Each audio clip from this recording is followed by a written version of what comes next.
പ്രതിപക്ഷം അമ്പേ പരാജയപ്പെട്ട സഭാ സമ്മേളനം കൂടിയാണ് പൂർത്തിയായത്.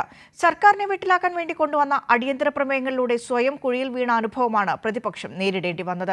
6 അടിയന്തര പ്രമേയ നോട്ടീസുകൾ നൽകിയതിൽ 4 എണ്ണവും ചർച്ചയ്ക്കെടുത്ത് സർക്കാരിന്റെ നേട്ടമായി മാറുകയും ചെയ്തു. സെപ്റ്റംബർ 15 മുതൽ ഒക്ടോബർ 9 വരെയായി ആകെ 11 ദിവസമാണ് 15ാം കേരള നിയമസഭയുടെ 14ാം സമ്മേളനം ചേർന്നത്.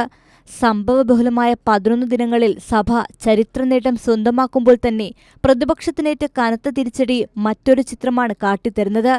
സർക്കാരിനെ വെട്ടിലാക്കാൻ വേണ്ടി മാത്രം 6 അടിയന്തര പ്രമേയ നോട്ടീസുകളാണ് പ്രതിപക്ഷം നൽകിയത്.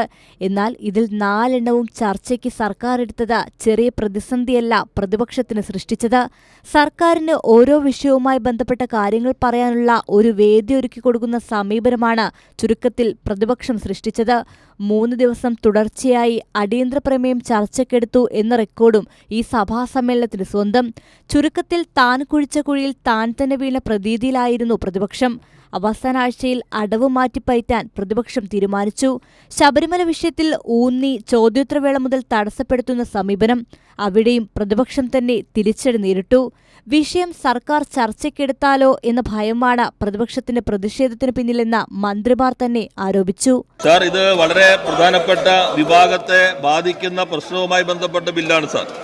ആ സന്ദർഭത്തിലാണ് പ്രതിപക്ഷം ഈ നിയമനിർമ്മാണത്തെ ആകെ തടസ്സപ്പെടുന്ന രീതി സ്വീകരിച്ചിട്ടുള്ളത്. കേരളത്തിന്റെ ഇന്ത്യയുടെ ചരിത്രത്തിൽ ആദ്യമായി ഏക കിടപ്പാട് സംരക്ഷണം ബില്ല് കൊണ്ടുപോകുന്ന സർക്കാർ പിണറായി നയിക്കുന്ന ഈ LDF സർക്കാരാണ് സാർ. അതെങ്കിലും നിങ്ങളൊന്ന് ചർച്ച ചെയ്യാൻ അനുവദിക്കണമായിരുന്നില്ലേ? അപ്പോൾ ജനങ്ങളുടെ ജീവിത പ്രശ്നങ്ങളെ സംബന്ധിച്ച് ഒന്നും തന്നെ ചർച്ച ചെയ്യേണ്ടതില്ല. എന്നാൽ നിങ്ങൾ എന്തെല്ലാം കോലാഹലം കാട്ടിയാലും ജനങ്ങൾക്കൊപ്പം നിന്ന് ഈ നാടിന് വേണ്ടിയുള്ള നിയമനിർമ്മാണ പ്രക്രിയ ഈ സർക്കാർ മുന്നോട്ട് കൊണ്ടുപോവുക തന്നെ ചെയ്യും സാർ. 2 പ്രതിപക്ഷ MLA-മാർ സഭാ കവാടത്തിൽ സത്യാഗ്രഹം ആരംഭിച്ചതും ഈ സഭാ സമ്മേളനം സാക്ഷ്യം വഹിച്ചു. പ്രതിപക്ഷത്തിന്റെ പതിവ് സമരങ്ങൾ ലക്ഷ്യം തെറ്റി അവസാനിക്കുന്നത് പോലെ അവരുടെ സമരവും 3 ദിനം കഴിഞ്ഞപ്പോൾ ആരുമറിയാതെ അവസാനിക്കപ്പെട്ടു. അവസാന ദിവസം വാച്ചാന്റെ വാർഡിനെ ആക്രമിച്ച് 3 പ്രതിപക്ഷ MLA-മാർ സസ്പെൻഷൻ വാങ്ങിയതിലൂടെ അവർ പ്രതീക്ഷിച്ച മൈലേജ് ഉണ്ടാക്കാനും സാധിച്ചില്ല എന്ന് മാത്രമല്ല, വലിയ വിമർശനം പൊതുജന സമക്ഷം ഉയരുകയും ചെയ്തു. ചുരുക്കത്തിൽ ഏത് വിഷയത്തിലും ചർച്ച നടത്താം എന്ന സർക്കാരിന്റെ തുറന്ന സമീപനം ഈ സമ്മേളനത്തിന് മാതൃകയായപ്പോൾ എങ്ങനെ ഒരു പ്രതിപക്ഷം പ്രവർത്തിക്കരുത് എന്നതിന്റെ നേർസാക്ഷ്യം കൂടിയായി ഈ സഭാ സമ്മേളനം മാറി.